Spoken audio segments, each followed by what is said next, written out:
kasama natin ang ating mga kapwa newspapers mula sa iba't ibang panig ng Pilipinas papunta sa coastal municipality ng Alcid, Panglimatanis para makilala, makasama, makausap at mag-immerse sa mga araw-araw na buhay ng mga Sama Badyaw.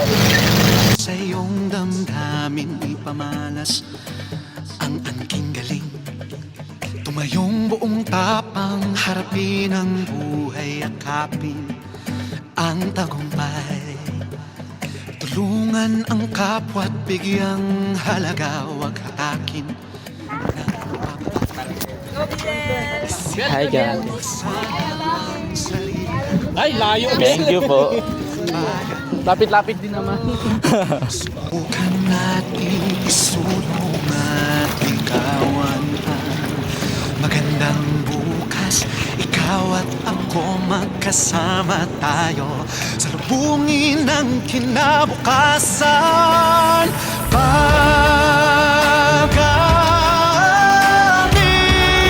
Hi.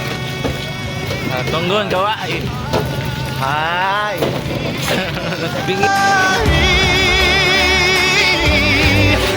Mandirigmang Pilipino, dakila ang lahi ko. Bayaning Pilipino sa makabagong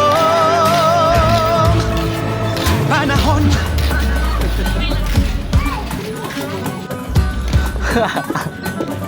Ops.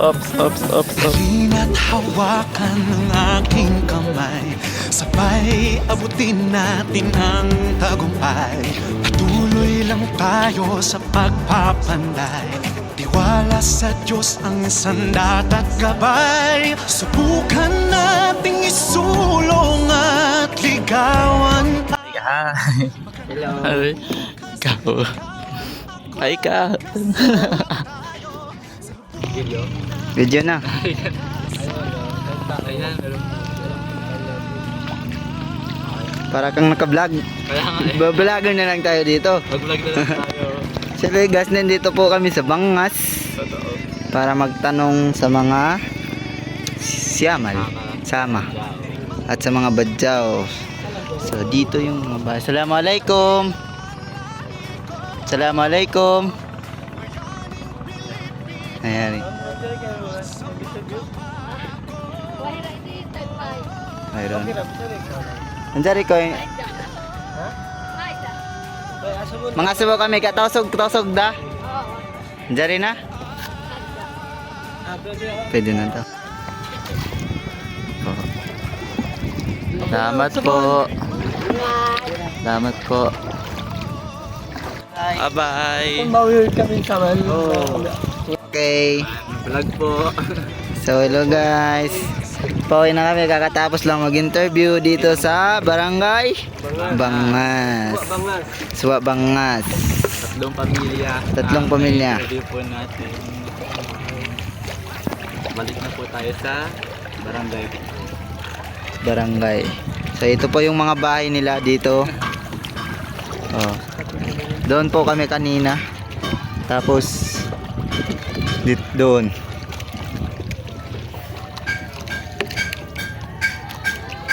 So let's go.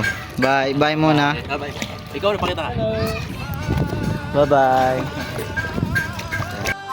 So ayan, kakatapos lang namin po pumunta at bumisita sa mga communities.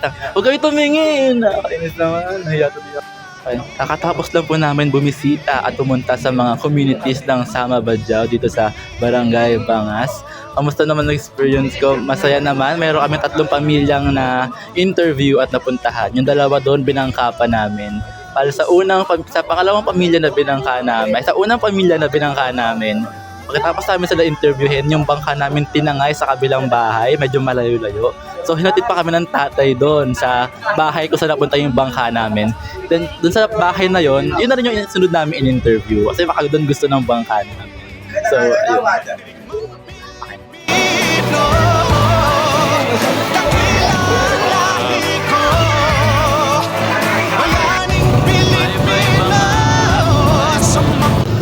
So ayan, kakaalis lang po namin sa Barangay Bangas.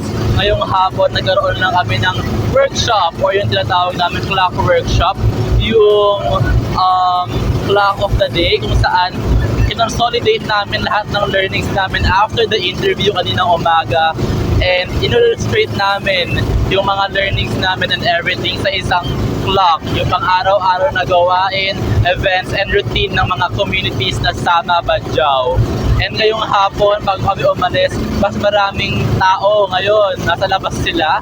May mga bata naglalaro sa may buhanginan, may mga nag-basketball and volleyball. So para sa akin, ang experience na to ay sobrang saya dahil napakarami kong natutunan sa mga everyday life or live experiences ng mga Sama Badjao that also debunk some of the myths about them.